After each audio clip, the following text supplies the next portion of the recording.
You want the truth, the whole truth, and nothing but the truth? You can't handle the truth! Well, we're giving you the Michigan Sports Truth Week in Review, the show that reveals facts, truth, research, and statistics and never messes around. We lay down the entire truth about everything regarding your Detroit and Michigan sports teams, no matter if it's good or bad. No junk, no entertainment, no homerism, no coddling, no pop culture, no opinions, no shilling, and no fluff. Head over to our website at MichiganSportsTruth.com and like our Facebook page, The Michigan Sports Truth.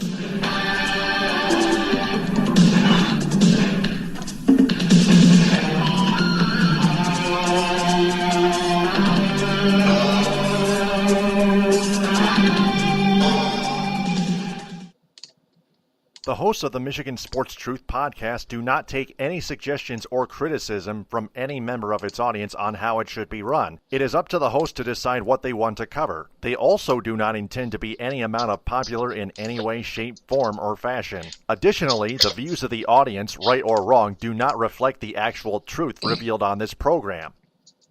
And welcome to the 300th episode of the Michigan Sports Truth Week in Review on Spreaker, SoundCloud, iHeartRadio. Buck, Geno, we have reached it. It is the 300th episode, and it starts with a very important top story, an exclusive including the MSU women's gymnastics team, who was from years past, actually, who was victimized by Larry Nassar, who has now been sentenced to 60 years in prison for sexual assault. And then this comes along. President Lou Anna K. Simon of the university, Michigan State University, not holding herself accountable enough. She writes a statement that proves that, and then Tom Izzo makes his statement to defend Lou Anna K. Simon. You stupid. and the entire fan base still kisses up to Tom Izzo and just brushes off all criticism and doesn't want to admit that truth. And that's just disgraceful. Well, I think there's a couple of things that are unfortunate in this election. Obviously, the number one, what has actually happened with criminal proceedings, days of impact statements from victims, and his father, two children, one of those being a daughter. I can hardly hear you. I'm sorry about that. Really just, it's one of those things where you look at it as a parent and you think, boy, how can that happen?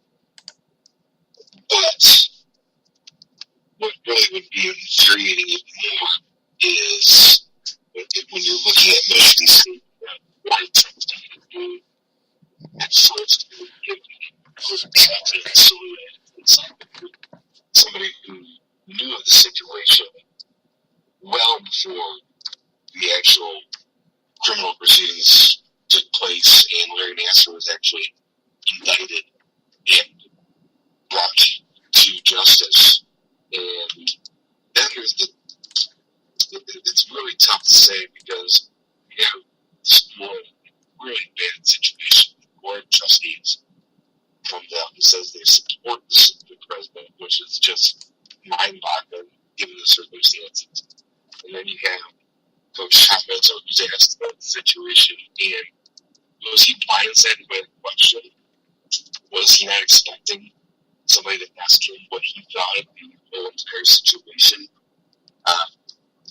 For somebody that has been respected for how he runs his program, for somebody that has been outspoken in a lot of ways to defend Michigan State, you would expect a lot different from somebody who you thought had a lot more moral character and, just general principles. Then Tom Izzo was able to show when he made the comments that he did. And that was probably the most surprising two things. Number one, not that the Board of Trustees even supported Louisiana K. Simon, because now there's rumblings that Mitch Lyons and the Board of Trustees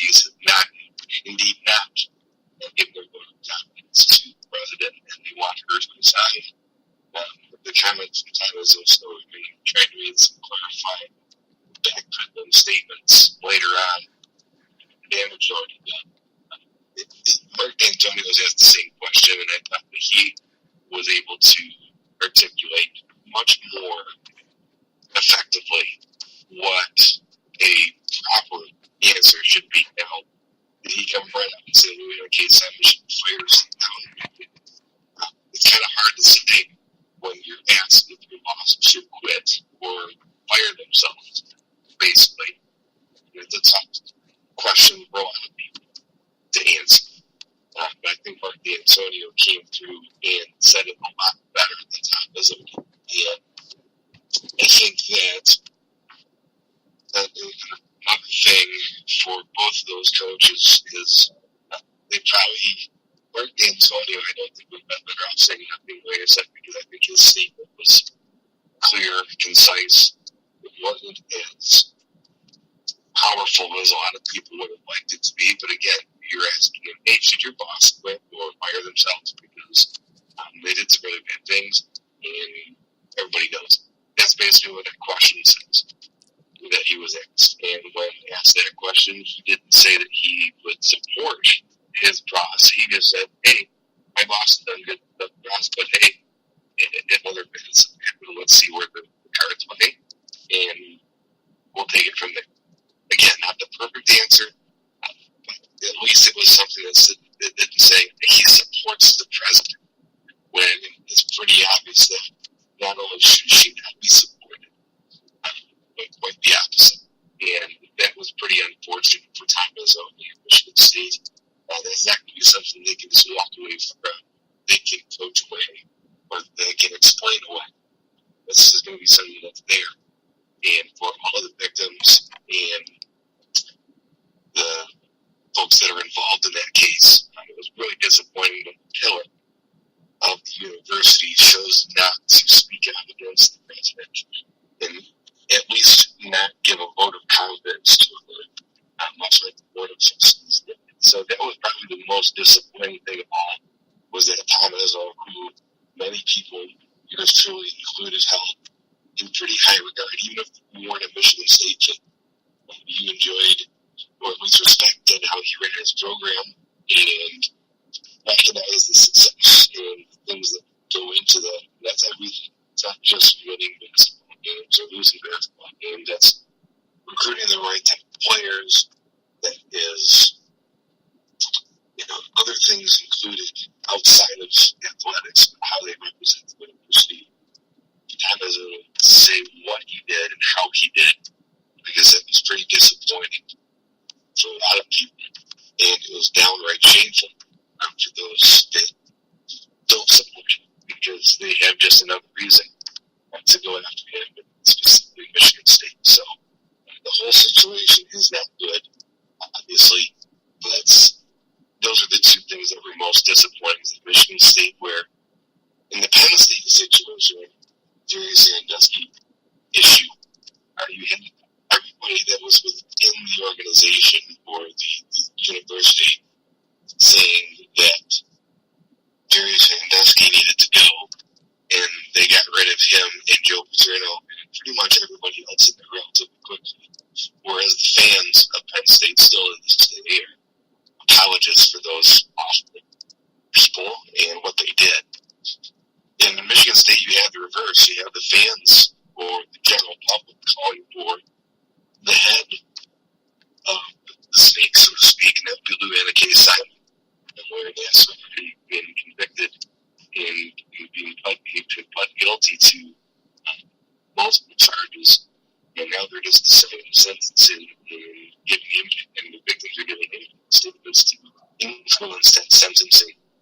And now you have infrastructure at the university, that being the Board of Trustees and the luminaries, if you will, of the coaching community, throwing their support behind those administrators who failed so many people, so many young women and students of Michigan State, and not only knowingly did so, for quite some time, or it was brought to bear, and Larry Nassar was actually brought to justice. So when you look at that thing as as a whole, like I said, that's the most disappointing to have to get now with the administration failure. Now, faced with that and the unavoidable truth that you had somebody in their midst that was a sexual predator, the non-avoidable, but sometimes in the case they've done so to all of us, and it's really disheartening to see that. And like I said, we've got a lot of people that I talk to that are Michigan State graduates, that are Michigan State fans, and or both groups.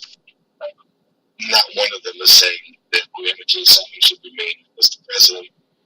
And yet you have the basketball coach who had a chance to really carry the flag and show the way past, or at least to begin getting past this whole thing.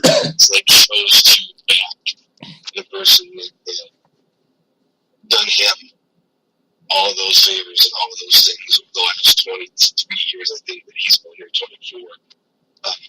And like I said, it was just disheartening, and it was just something that you're not going to be able to just wave away and say, I didn't really mean to say that.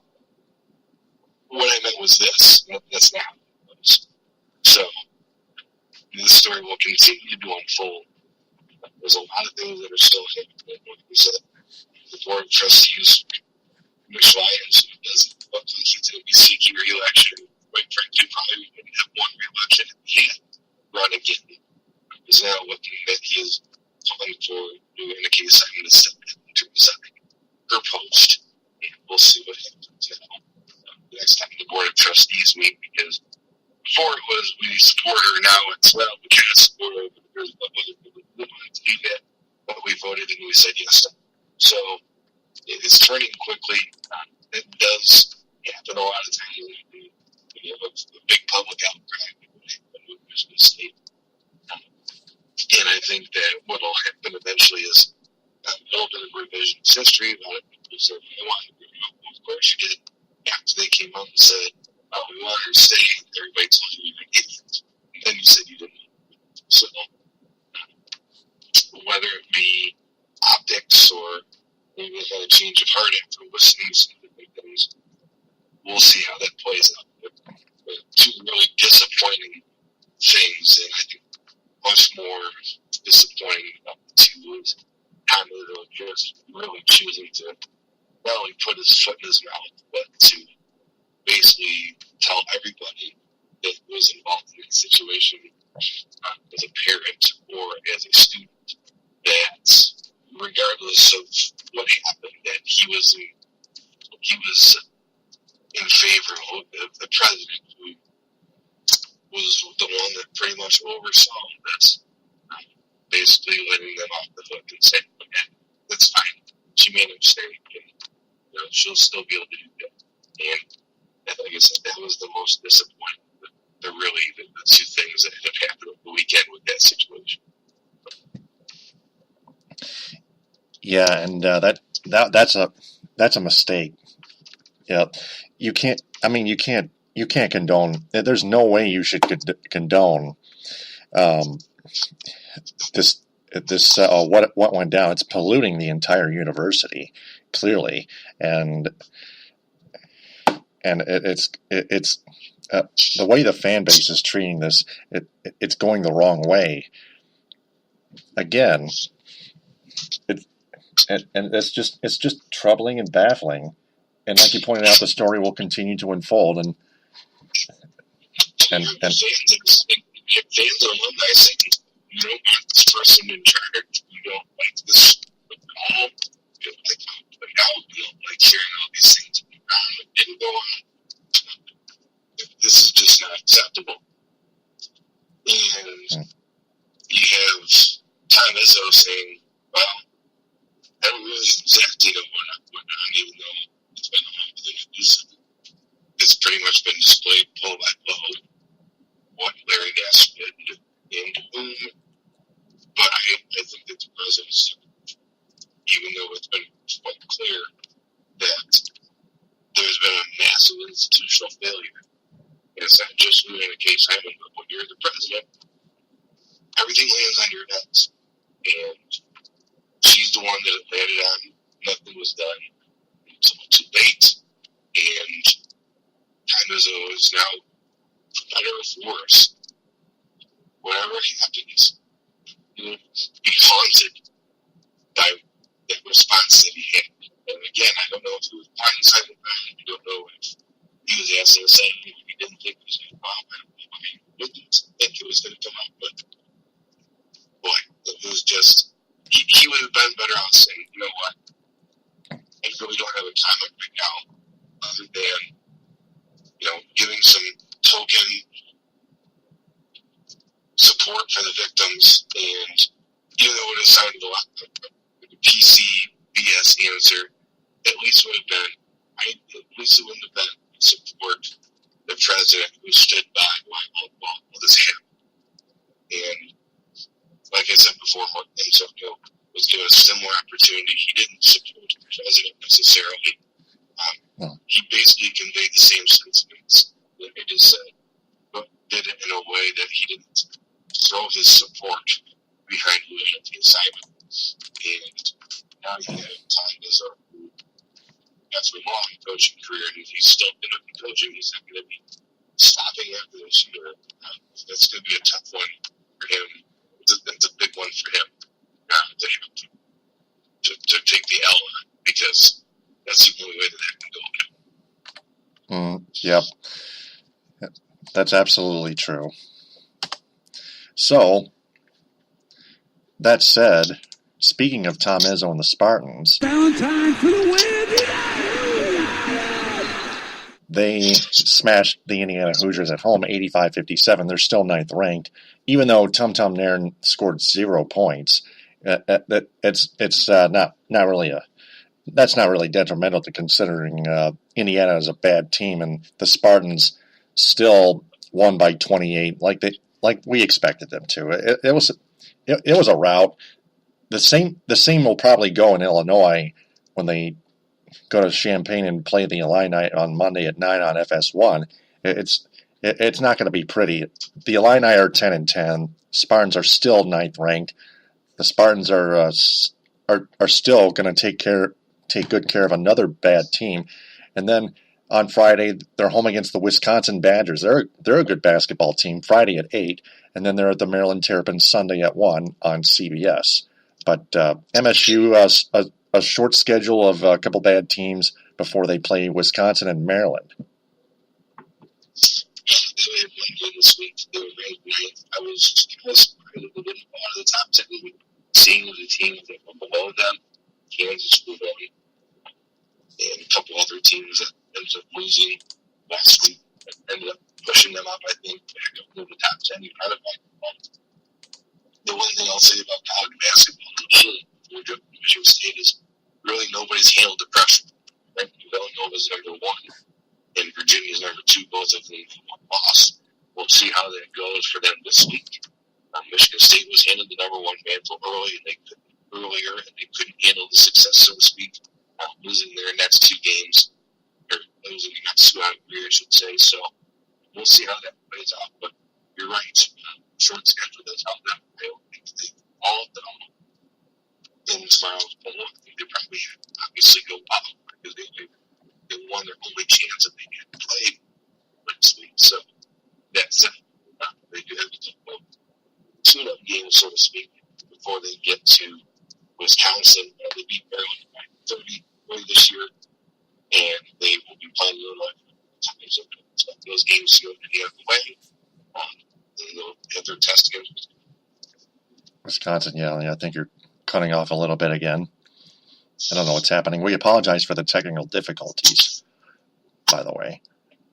If some of you are wondering why you can't hear Buck, but anyway, yeah, absolutely. They got Wisconsin and Maryland coming, 2 tough teams after an easy Illinois Fighting Illini team.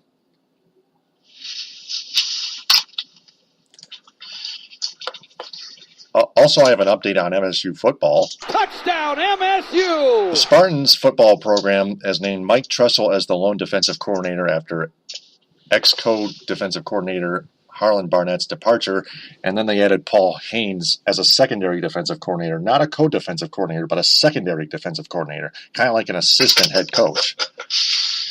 Yeah, there's a title within a title, I think, there. I think the co-defensive coordinator or assistant defensive coordinator title has been pretty popular. If you look at the top teams, all the teams in the DFP had a similar post, and when you're talking about the NCAA, you only get 9. I think it's now, or maybe it's 10 now, total assistants.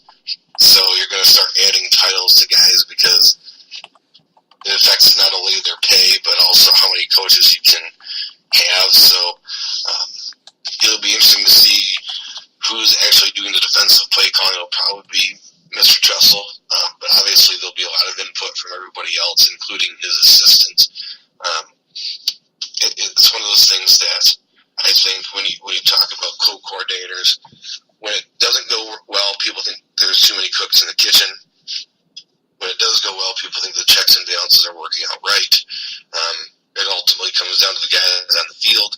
So take what they've done at face value and just kind of go along with the fact that they've moved on, and now Mike Tressel will be the defensive coordinator, and they've got somebody else there that's going to be helping them and has that title. Haynes was fired as Kent State's head coach after 5 seasons with the Golden Flashes. He was back over a decade ago defensive backs coach for the Spartans under John L. Smith from 2003 to 2004. We remember those days of failures, don't we? Yeah, it's interesting how things always come full circle in the coaching ranks. You can be fired one day and come back the next in a different role. And obviously Kent State struggling on the field. They had to make a change, so they did, and that made him available. And Michigan State and Coach Mark D'Antonio thought that he'd be a good addition to the staff. And just like in the pros, some guys are coordinators and some guys are head coaches. And we're kind of finding out right now that Haynes is more of a coordinator and facilitator than a head coach.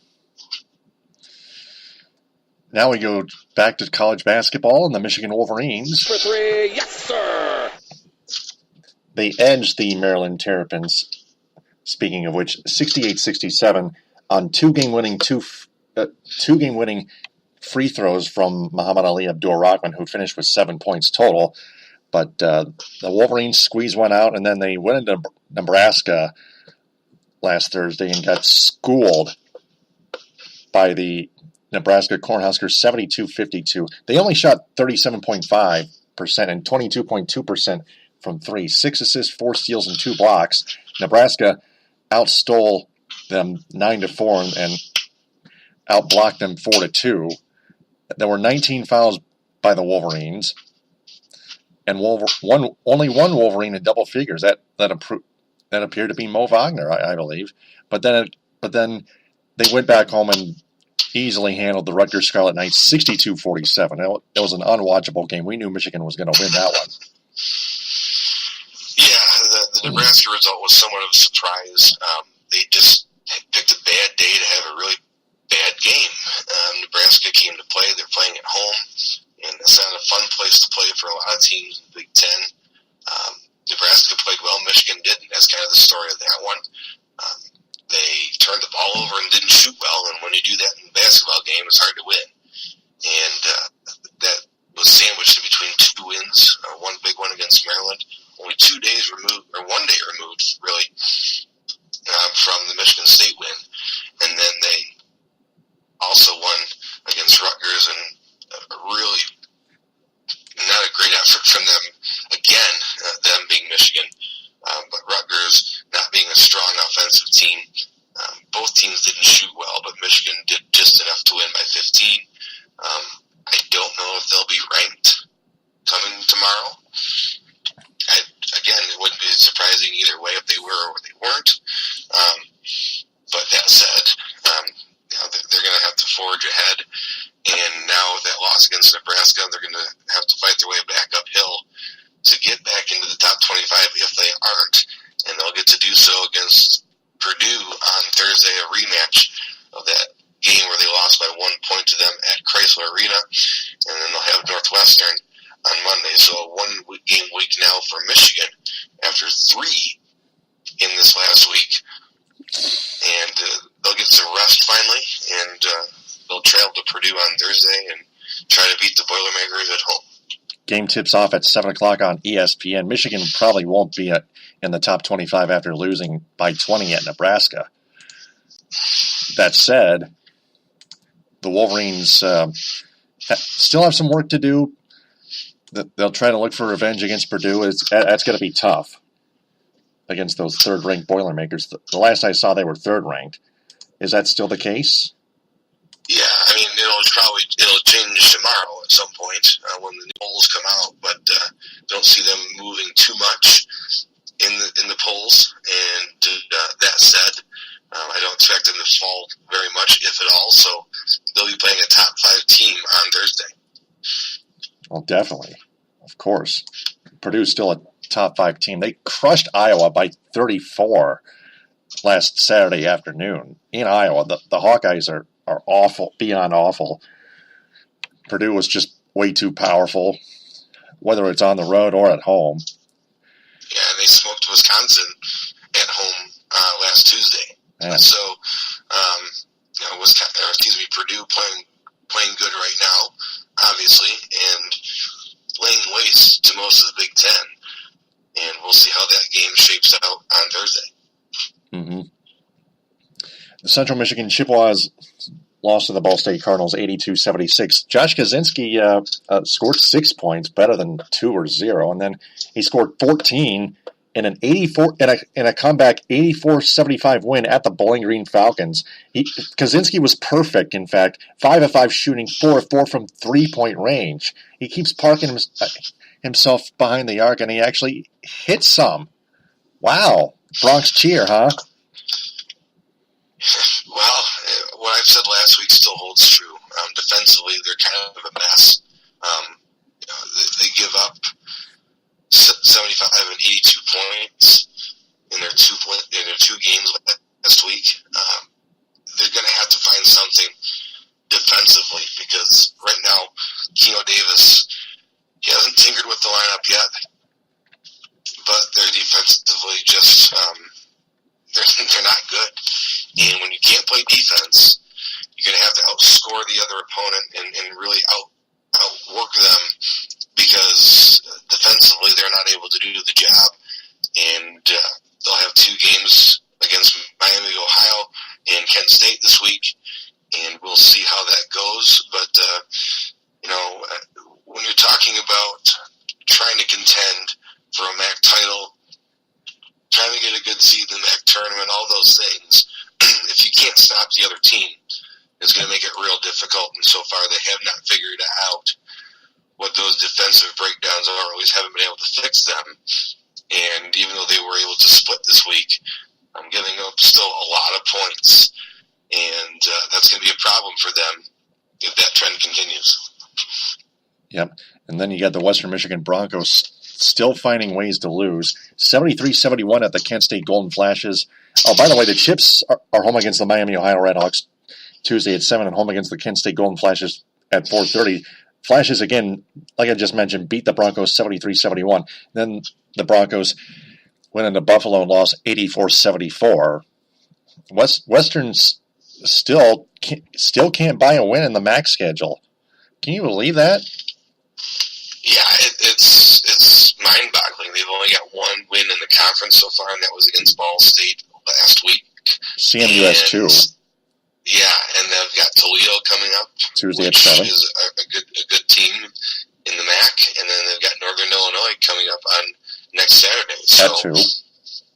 Mm-hmm. They're going to have to find a way to get a win. And again, when you look at how they're struggling, it's defense again, giving up too many points, just not able to stop the opponent when they need it. And I don't care how good you are on offense, if you can't stop the other team from putting it in the basket, your job gets exponentially tougher. So we'll see if they can find their way defensively and get enough scoring from their guys to get a win. And, of course, you got the Eastern Michigan Eagles whooping on the Akron Zips, who are even worse, 63-49 at home in Ypsilanti. Then they lose to the Ohio Bobcats 72-66. Eastern's at Buffalo Tuesday at 7. Then at Miami, Ohio, Saturday at 3:30. Eastern. They'll be playing Buffalo, who actually leads the MAC East. What that says about their conference, I don't know. But they are the division leaders, and then they will be playing Miami of Ohio. But Eastern Michigan, they're having some trouble scoring the basketball. Defensively, they've been okay, but just not able to score effectively. So they kind of have the inverse problem the other two teams in state have, and that's putting the ball in the hole. And we'll see if they can get that fixed in the next week. That's college men's basketball. Now we transition to pro basketball and the Pistons. Left sideline three, and he answers. Pistons, what can we say? They lack defense as well. Speaking of which, they gave up 118 points and lose 118-107 on Martin Luther King Jr. Day to the Charlotte Hornets. Andre Drummond scoring 3 points. You are pathetic! Then they go to Toronto and lose only by 5, which is not bad. 96-91 final score there. 21 turnovers by the Raptors. Pistons still 15. Drummond 25 and 17. Boban Marjanovic 7 points, 6 rebounds, 1 block, and a +1 in roughly 10 minutes. That's not bad as a backup center. And then they return home and play and give up 122 points to the Washington Wizards and lose 122-112. And then they give up the game-winning shot by Spencer Dinwiddie and lose with 0.9 seconds left, 101-100 to the Brooklyn Nets. You are pathetic! Yeah, teams they beat by almost 30 last week, and they ended up losing them by a point today. They had 4 games this week and won 0. A tough stretch for them. They're in the middle of a 5-game losing streak now. Their second losing streak so far in the season. And, the Raptors, I think, really wanted to give them the game on Wednesday, but they couldn't take advantage and ended up losing that game. Came home to the Wizards and just got blitzed. And then, as you said today, losing to the Nets 101-100. Just not able to find their way. Just couldn't get it done one way or the other. It was defense for some time. It was offense another. Really just kind of floundering right now are the Pistons.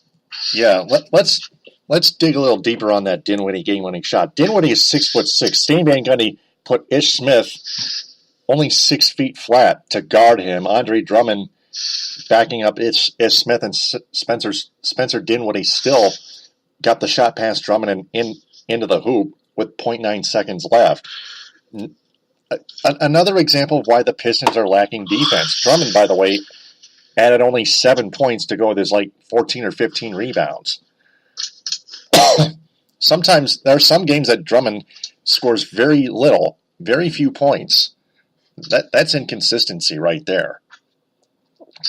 Well, if you're not going to score, the best thing you can do is make it harder for the other team to score. And for Andre Drummond, not a defensive stopper by any means, but you've got to be able to seal the interior and make it harder for those guys to score. And as you mentioned, putting Ish Smith out there on Spencer Dinwiddie, when you know they're coming down for the last shot, you hope to not give Spencer Dinwiddie the time or the space to be able to do so. And Ish Smith going 6 inches shorter than Spencer Dinwiddie, that's a tough matchup. And you're asking a guy who really isn't your best defensive guard to stop the guy that they pretty much, I don't want to say they knew the ball was going to him, but as soon as they put him on there, you knew that there was going to be an option. And as you mentioned, Andre Drummond trying to make an effort to get over, but just couldn't do it. And they ended up losing the game on the last possession and lost their 5th in a row because of that. Yep. And they're home against the Utah Jazz Wednesday at 7. The Jazz, 10th place, 19-27 in the West. They're home against the Oklahoma City Thunder, 5th in the West, 26-20, Saturday at 5. At the Cleveland Cavaliers, and then they got a home-and-home set with the Cleveland Cavaliers, who have been falling apart as of late. They're still 27-18, 3rd in the East. Sunday at 6 at Quicken Loans Arena, and then at Little Caesars Arena Tuesday the 30th, a week from Tuesday at 8 on TNT. So they got an easy team, a somewhat easy team against the Utah Jazz, but it's But the way the Pistons have been playing lately, losing 5 straight, that's actually not going to be easy as it is on paper against the Utah Jazz. Actually, it's not on paper, not easy in any way, shape, or form. And then it gets even harder with the Thunder and the Cavaliers. Yeah, it doesn't get any easier. And the Pistons at this point of the season need to start making a run. They're doing so in the opposite way right now. The Jazz with Donovan Mitchell, who's making a big bid for the Rookie of the Year, and Stan Van Gundy, who decided to pass on him and go with Luke Kennard in the draft. That's going to be a big sore spot for Pistons fans on Wednesday because they're going to see Donovan Mitchell at home on Wednesday. And then, as you mentioned, the Thunder coming into town on Saturday. Then they have a game the next night against Cleveland, and then they have another game against Cleveland on Tuesday. And even though the Cleveland Cavaliers are not in a good way right now, with the way the Pistons are playing, you would hope that they could take advantage, but they're struggling as well. So we'll see how that plays out with the Cavaliers in 2 games. Those are really important games, not only because they're a division rival, but just because the same thing with the Raptors. When they played the Raptors last week, Raptors didn't play well. They tried to give the game away, and you couldn't take it. You're hoping the same thing happens with the Cavaliers, that they try to give you the game, and maybe you can sneak away with one. But the schedule doesn't get any easier for the Pistons in the next week. Then you got the Red Wings transitioning to hockey. Let's talk about the Ken Holland rumors first before we recap the 4-2 loss of the Dallas Stars and the 3-1 loss of the Carolina Hurricanes. Ken Holland, all signs pointing to Ken Holland to Seattle, according to Jeff Moss. And then he tweeted this last Friday night on Twitter at Jeff Moss DSR, the founder and editor-in-chief of the Detroit Sports Rag. I was told this evening that there is mutual interest between Vancouver and Ken Holland. The Canucks will almost positively be parting ways with Jim Benning this offseason. The one thing I have not heard that is that Holland will retire, and he won't either, may I add. So, this could go either way. He could go into either Seattle or Vancouver, but one thing's for sure, he will not retire. Well, he won't retire from the Red Wings because he won't have a contract to retire from after the season is over. Right. So, if you thought he was going to retire, well, that's not necessarily true because he doesn't have to stop being a GM. He just might not be the GM in Detroit. Vancouver, who is struggling right now, and Jim Benning has come under a lot of fire for what they've tried to do in Vancouver over the last couple of seasons with Willie Desjardins as the head coach. They've had some tough years, and I think that for Ken Holland, he's not going to be in Detroit. He's a Western Canadian boy, and it wouldn't make a lot of sense for him to go to either Seattle or Vancouver, because that would be back in his neck of the woods, so to speak. So when you look at that, it makes sense on paper for him to go there if he's not going to be in Detroit. It'll be interesting to see which team would be bidding for his services, because right now Seattle doesn't even have a team, although that they've been given the go-ahead by the NHL to continue to explore the next expansion franchise. And if he doesn't go to Seattle, Vancouver, Jim Benning is not going to be with the team, I don't think, after this year. So, I mean, that said, they're going to be looking for a new GM, and it'll be interesting to see how that all plays out. But either way, I just don't. It gives more credence really to the theory that Ken Holland will not be the general manager in Detroit after the season is over. Where he goes is still up in the air, if he goes anywhere. But those two landing spots, like I said, make a heck of a lot of sense for him. And both franchises, one right now is still theoretical, the other one's still in the NHL with Vancouver. We'll see how that all plays out, but a lot of signs now still on not only not being the Detroit general manager, but now labs somewhere else if he's not offered to come this season. Yeah, and we figured out one piece of the puzzle. Ken Holland will actually just leave the Red Wings or be fired. He will not retire from the Red Wings. He'll just quit from the Red Wings. Yeah, I mean, there was reports earlier that he would retire. Well, you can't retire if they're not going to let you back. That's coming from the mainstream media. Don't pay attention to that crap. Yeah, reports from Spiro too. That's not true either. Yeah, I mean, he might just tell the Red Wings, "Hey, I'm not going to resign, so don't offer me a contract." Oh, that's not retiring. That's just telling him I'm going to take a different job. And when you have Ken Holland being linked to those jobs or those potential jobs, it really just makes it more evident that whatever is going to happen in Detroit with the front office, he's not going to be a part of that equation. He still thinks that he is going to be a GM in the league, and there will be teams that will want him. And like I said, Seattle, which doesn't have a team yet, but is looking to have a team in the expansion of the NHL.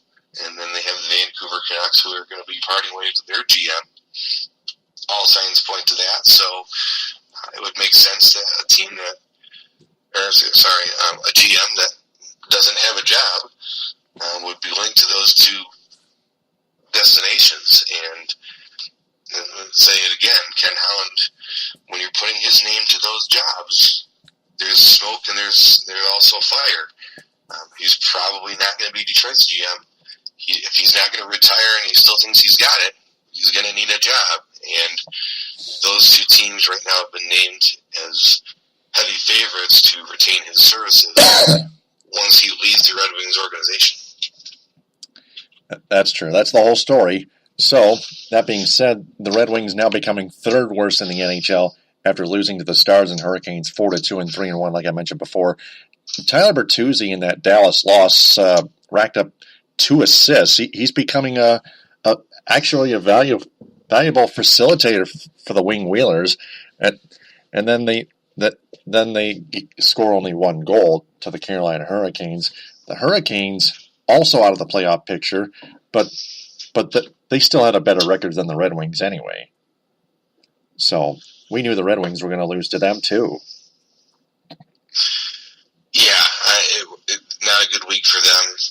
They lose to Dallas, Dallas is a pretty good team, but the Red Wings didn't really play that well in that game.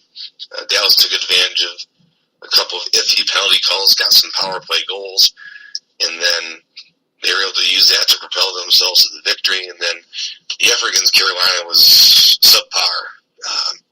And even though the Carolina Hurricanes aren't that great, when you play a team, regardless of who it is, and you come out with that kind of effort, you're probably not going to win the game. And Carolina made them pay, and they were able to get away with a victory at Little Caesars Arena and push the Red Wings farther back in the Atlantic Division. And getting no points this week, really the only good thing for Detroit is it means that it'll push them into a different bracket as far as a lottery pick, and they'll get more ping pong balls in the barrel, and they can continue this trend. Maybe we'll get some more. Yep. But for now, they've got the New Jersey Devils coming up tomorrow night at Prudential Center in Newark, New Jersey. Monday at 7. They got the Flyers at Little Caesars Arena Tuesday at 7:30. Back-to-back games on the road and then at home. Then they host the Hawks, the Chicago Blackhawks, Thursday at 7, before getting a week off, almost a week off, probably the All-Star break in Tampa Bay, before they get back to action at home against the San Jose Sharks a week from Wednesday on the 31st at 8 on NBCSN's Wednesday Night Rivalry. I forgot to mention on Spreaker, SoundCloud, and iHeartRadio this NHL conference realignment thing that ESPN brought up with Seattle, the aforementioned Seattle team coming into play, and I'm pretty sure you viewed it too.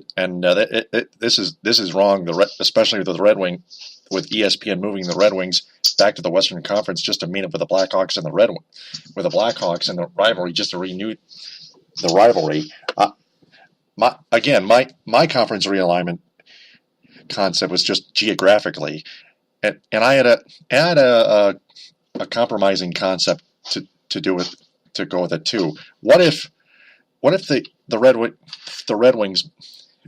What if the NHL season schedule consisted of separately both division and rivalry games, like the rivalry games that have nothing to do with the divisions? For example, the Blackhawks and Red Wings, the Avalanche and the Red Wings, and the San Jose Sharks and the Red Wings. Speaking of rivalries. Yeah, I mean, when you're looking at an expansion franchise, obviously the Western Conference still one team short, and Seattle makes perfect sense there. Also, Houston was mentioned in the mix, so both those teams would be squarely in the Western Conference. When ESPN came out with that, and I read it a little bit, it didn't make a whole heck of a lot of sense, because why would you need to move all those teams around when you've already got the divisions built and you have one extra spot where the expansion team can slot in nicely? That would be Seattle. It doesn't make a whole heck of a lot of sense, because, yeah, maybe you push some teams around and the Central looks a little bit different, but why would you bring the Red Wings back into the Western Conference? Because, number one, they would be the only Eastern time zone team in the Western Conference, as they were for so many years. And all you would be doing is putting the travel burden back on them to make better rivalries, so to speak. And the Red Wings are further east than the Nashville Predators are. If you look at the damn map. Right. I mean, it's pretty obvious. When they first did the realignment a couple years ago and put the Red Wings back in the Eastern Conference, it made sense. They don't have to travel nearly as much as far as going out west and playing teams there. And it seems to suit them in the Eastern Conference now. And to put them back in the West would really just be a way for them to play teams that they had long-standing rivalries with in that Western Conference. But there are ways to manipulate the schedule. And if you want more rivalry games, you can do that without throwing off the balance of the conferences and putting teams in spots that they don't need to be. Exactly. So, like ESPN did, because they're a joke. Yeah, I mean, they're an association of locales, like urinating tree pointed out. Yeah, it just didn't make any sense why you would have the Red Wings in the Western Conference when, for years, their biggest complaint was we have way too many games outside of the Eastern time zone because of where they were at in the division and in the conference. So I would just really just pass that off as somebody needed something to do, and so they put the Red Wings back in the Western Conference because they get to play the teams that they've played against for so many years when they were a member of that conference. It just doesn't make any sense. And like I said, with the expansion team, and they're looking at Western-based teams to fill that spot, just put them in that division. Maybe have to shake up the Western Conference a little bit as far as moving some teams around, but that's where the expansion team would go. And you don't need to mess around with the Eastern Conference alignments just to make one fan base happy or not happy by playing more rivalry games when they're perfectly fine and seems to suit all the teams right now as the conferences stand right now. So, ESPN doesn't do hockey anymore, and that's fine. But for them to come out with that conference realignment, like I said, somebody just had to do something. They were bored, so they said, let's put the Red Wings back in the Western Conference because that'd be fun. No. Yeah, they can shut up. It's no wonder their ratings are way down now in television and radio, but also on online media as well, on the internet as well, the World Wide Web. It's just a joke for ESPN. They just care more about the brand themselves, not about the sports that we care about. Well, it's not only that, but it's basically just saying, let's put the Red Wings back in the Western Conference because it'd make it more interesting for them to play other teams that they played for so many years before they got moved back to the Eastern Conference where they should have been. They just spoke with one NHL player, Patrick Kane, with the Chicago Blackhawks. What the hell does that mean? He wants that brought back. Who cares? Right. I want to play the Red Wings more. Well, we should do that. No, you shouldn't, because it doesn't make any sense. Right. Unless it had nothing to do with the divisions that are organized more geographically. That's my compromising concept. But that said, my conference realignment concept looks like this for all you Spreaker listeners out there. Same for SoundCloud and iHeartRadio. The Atlantic and Northeast divisions, not the Metropolitan divisions. I'll start with the Northeast division. Buffalo Sabres, Columbus Blue Jackets, the Detroit Red Wings, Montreal Canadiens, Ottawa Senators, Philadelphia Flyers, Pittsburgh Penguins, and the Toronto Maple Leafs. The Atlantic Division, Boston Bruins, Carolina Hurricanes, Florida Panthers, New Jersey Devils, New York Islanders, New York Rangers, Tampa Bay Lightning, and the Washington Capitals. The Midwest Division, not the Central Division, it should be the Midwest Division. The Arizona Coyotes, if Calgary stays. The Chicago Blackhawks, the Colorado Avalanche, the Dallas Stars, Houston, questionable, Minnesota Wild, the Nashville Predators, St. Louis Blues, and the Winnipeg Jets. Finally, the Pacific Division, the Anaheim Ducks, the Arizona Coyotes, if Calgary moves to Houston, the Calgary Flames, if they stay, the Edmonton Oilers, the Los Angeles Kings, the San Jose Sharks, the Seattle NHL franchise forthcoming in 2021, the Vancouver Canucks, and the Vegas Golden Knights, who have 31 wins. Now, they just annihilated the Carolina Hurricanes earlier tonight, 5-1 at PNC Arena. Yeah, and the other nice thing that does is it puts both expansion conferences in the same division, so you can get a little bit of a rivalry going there. And like I said, the Western Conference, no matter how you want to jumble up the teams, you bring balance back to the Western Conference by putting that team out there. You can do what you want with the divisions, but moving teams from the East back to the West or vice versa just doesn't make a whole lot of sense, simply because there are a lot of rivalries for the Red Wings that have been rekindled. That with the Montreal Canadiens, the New York Rangers, the Boston Bruins, and the Philadelphia Flyers, Senators. Ottawa Senators. Yeah, all these teams that they had natural rivalries with before the major expansion in the early 90s. Those are the teams that they had rivalries with, and to put them back in the Eastern Conference made a lot of sense. And now instead of playing Toronto twice a year or less, they get to play them a lot more, which is it's a big draw for both teams when they play each other. Same for Montreal, same for Boston, same for the Rangers. Those are the teams that the Red Wings truly have rivalries with. And when they were in the Western Conference for that short period of time, when I talk about short period, I'm talking about in the scope of the NHL's history. Those are the rivalries that we're hoping they would be rekindled with. It's not anybody else's fault. It's a lot of those teams, Montreal included, weren't as good when they have put them back. Montreal is struggling.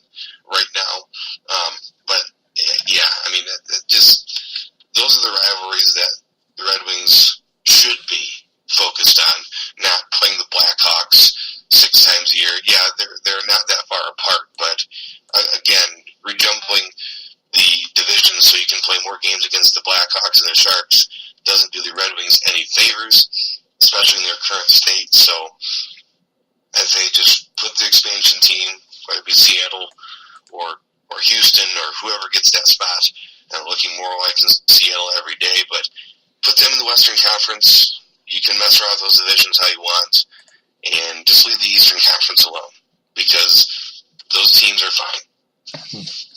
Yeah, absolutely right. Spot on. And Patrick Kane thought he wanted the rivalry back because he thought the Red Wings are still a playoff team. Not anymore, they're not. To top it off, I almost forgot to mention. I'd want to play them a bunch right now too because they're not very good. So yeah, I'd want to play them. And you're asking Patrick Kane, who in most recent history they got waxed by the Red Wings last Sunday, and yeah, I'm sure he wants another shot at him, but I don't think he needs 6 more games with them per year.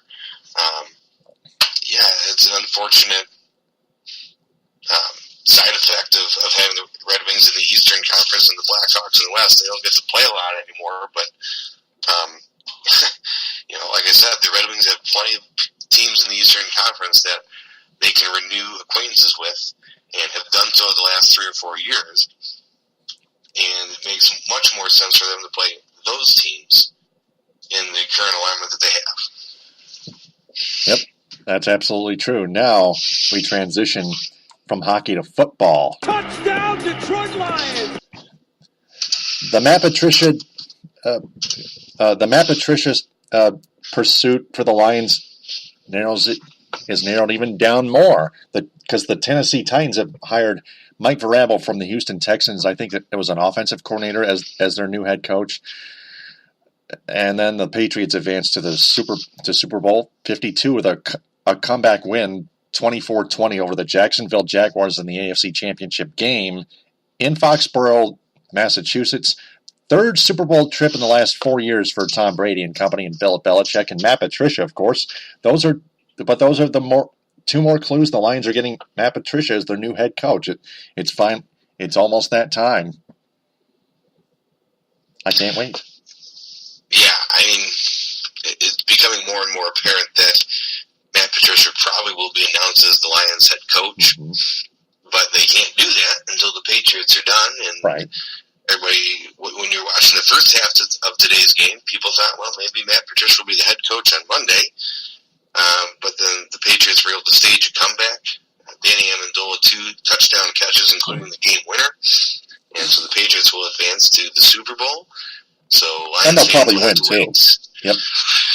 Yeah, Lions fans will have to wait 2 more weeks before they're able to finally welcome Matt Patricia into the fold. But with Mike Vrabel going to the Titans and all the other coaching vacancies looking to be spoken for, the Giants look to be announcing that Pat Shurmur will be their head coach, and now Pat Shurmur's got his schedule cleared after today's brutal loss to the Eagles in the NFC Conference Championship.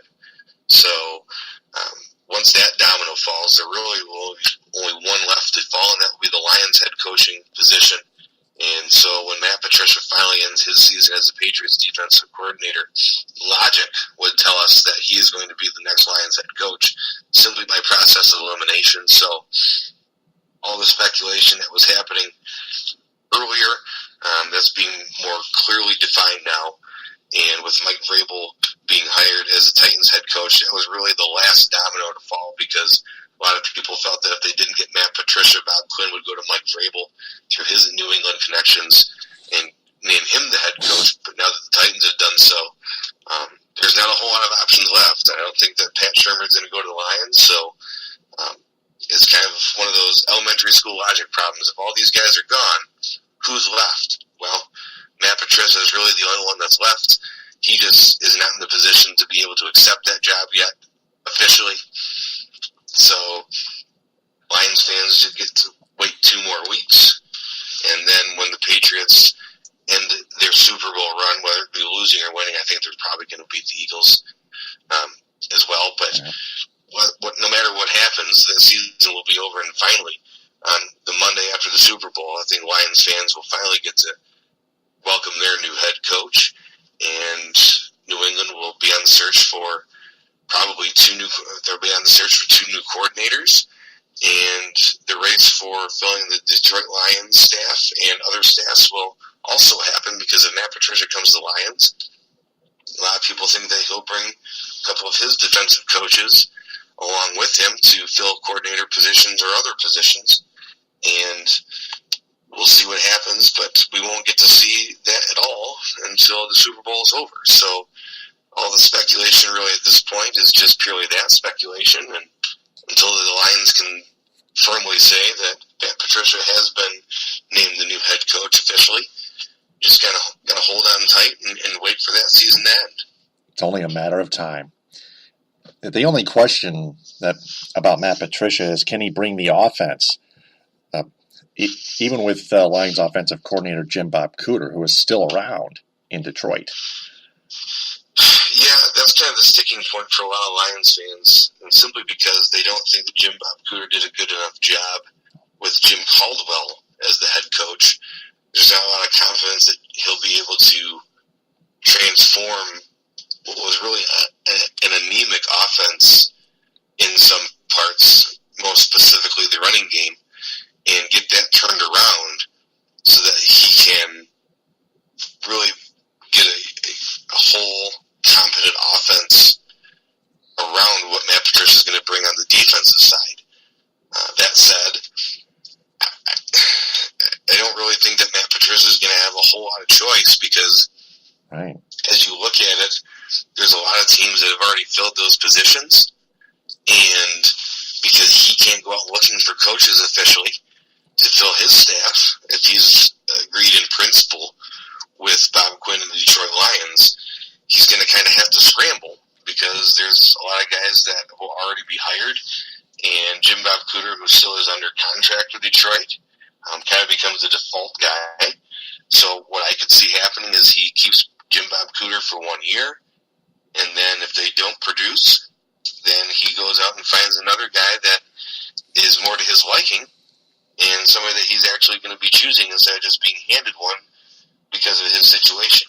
So I don't really know if there's any other alternate plans, simply because he hasn't been able to make any arrangements. So Jim Bob Cooter might just get to stick around simply because he's still got a contract and there won't be anybody else available to take that spot. Mm-hmm. Then we have only one team left to cover, the Tigers. That one is long gone. In baseball, the Tigers have avoided arbitration with shortstop Jose Iglesias by agreeing with him on a 1-year, $6.275 million contract. Tigers have now avoided arbitration with 5 of their players on their 25-man roster: McCann, Castellanos, Green, Wilson, and now Iglesias. And that department, they're partially staying the course while partially rebuilding with Ron Gardenhire as their manager. Well, I mean, Jose Iglesias, for all of his offensive foibles, is still a competent defensive shortstop. And, again, the same principle applies that did when they had Nick Castellanos, is they don't really have anybody else that they can give the money to, and they don't have anybody that's ready to step into that spot. So, kind of by default, Jose Iglesias was signed to that 1-year deal. And again, it being a 1-year deal simply keeps him out of arbitration, and that doesn't mean he can't be traded later on in the year. It actually makes him pretty easy to trade because he doesn't have any contractual obligation past this season. So that doesn't mean that he's going to be the starter in April. It just means that he's going to be the starter right now simply because he's going to be the only shortstop they have on the roster. So take that for what it's worth. I still think the Tigers have some moves that are going to be made, especially before spring training hits, or maybe during spring training. So that one is kind of a stay tuned situation, but they're able to come to terms with him for a 1-year deal, which allows them some flexibility and gives them some time to figure out what they're going to do with him and a whole host of other players. But a lot of people seem to think Avila will still look to make some trades and continue that rebuilding process, getting assets for what they already have. So we'll see how that pans out. But Jose Iglesias now avoids arbitration, which means that the Tigers' 40-man roster today is complete. Yep. So, no segments to do here this week, so we apologize for any inconvenience, too. That said, that's episode 300 of the Week in Review of the Michigan Sports Truth on Spreaker, SoundCloud, and iHeartRadio. Before we sign off, we want to remind everyone to share this podcast episode and our entire podcast on social media, because we want to tell them that the Michigan Sports Truth podcast is searching for a wider local audience that is fans of sports. So please spread the word about the Michigan Sports Truth podcast and its Facebook page. Buck, Geno, again, we've reached 300. Great job sticking with me. We'll talk to you next week on episode 301. All right, man. Thanks. Yep. So, I'm Taylor Phillips. Follow me on Twitter at DT2Phillips. Follow Buck Geno at Buck Geno III. 3 eyes for Roman numerals. And like and share the Michigan Sports Truth Facebook page. We'll talk to you all next week on episode 301. Again, we apologize for any technical difficulties and inconvenience that we experienced. That said, thanks very much for listening, downloading, and sharing. TTFN, ta-ta for now, bon appetit. Bon appetit.